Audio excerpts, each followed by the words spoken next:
see misfires in the last one, and it says 000000010.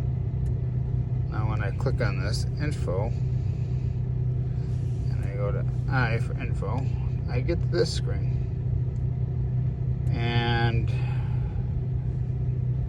it says in case of number 1 and number 3 cylinders have misfire, it would be 0000101.